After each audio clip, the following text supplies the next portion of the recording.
नमस्कार मित्रांनो, माझं नाव ना चंपक आहे. अहो तुम्हाला एक मजा सांगतो. काय झालं ना, 10वीचा निकाल लागला आणि त्याच्यानंतर 11वीला ऍडमिशन घ्यावी म्हणून मी बाबांसोबत शाळेत गेलो.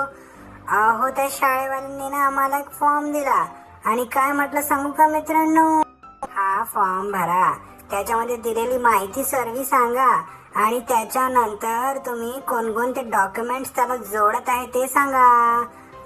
मग काय, मी पटपट इंग्रजीतला तो फॉर्म मराठीमध्ये लिहून काढला पटपण. अहो कारण की काय, 10वी पर्यंत मी मराठी माध्यमातूनच शिकलो ना. इंग्रजीमध्ये थोडा इंग्रजीमध्ये हात थोडा कच्चा होता ना, म्हणून. मग काय बघतो तिथे एक मुलगी आपल्या आईसोबत 11वीची ऍडमिशन घ्या. मी काय आपला फॉर्म भरायला लागलो बुवा.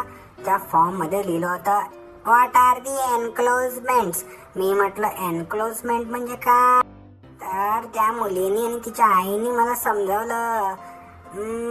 एनक्लोजमेंट म्हणजे कोणकोणते डॉक्युमेंट तुम्ही जोडत आहे याला. मी म्हटलं ठीक आहे बा.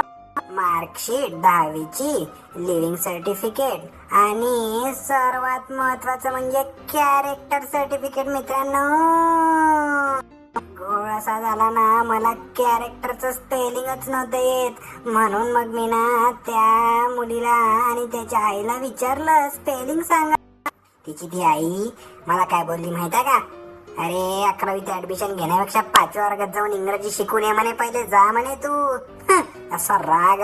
10वी पर्यंत मराठी माध्यमात शिकल्यामुळे 11वीत थोडीशी फजितीच झाली मित्रांनो.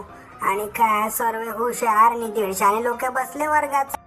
वर्गामध्ये गेल्याबरोबर बघतो तर काय, मी एका जागी जाऊन बसून गेलो गुमसुम, आपलं असं छोटस तोंड करून तिथे. तेवढ्यात बघतो तर काय, तिथून एक जण आला. मला म्हणतो कसा, ए भोकण्या उठ तिथून, ती माझी जागा आहे म्हणे. माझा असा दिमाग सरकला ना मित्रांनो, इतका दिमाग सरकला, एवढा दिमाग सरकला ना की मी चुपचाप उठून दुसरीकडे जाऊन बसलो. हो म्हणजे का, अहिंसाच आवडते ना मला, हिंसा ही बिलकुलच आवडत नाही मित्रांनो.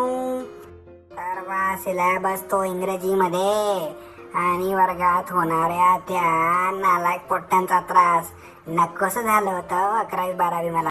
तेवढ्यात मला निक्या भेटला. निक्याने मला एक युक्ती सांगितली.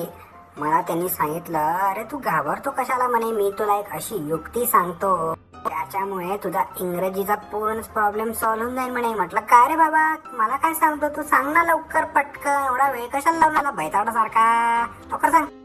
आपल्या घरी जाऊन निक्याने टीव्ही सुरू केला आणि केबल टीव्ही सुरू केला. त्याच्यावर गाणं सुरू होतं, तू चीज बडी है मस्त मस्त तू चीज. निक्या, अरे तू मला इंग्रजी शिकवायला घेऊन आला आहे की माझ्या हिंदीचा उद्धार करून राहिला रे बाबा. तुम्हाला वाटते, अरे थांब चॅनल तर चेंज करू दे ना.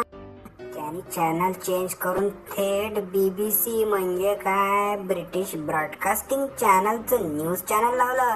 आणि त्यानं मला सांगितलं, फालतूच्या गोष्टी बघण्यापेक्षा हे चॅनल रोज सकाळ संध्याकाळ 2-2 तास बघ म्हणे, कशी महिन्याभरात इंग्रजी सुधारते बघ.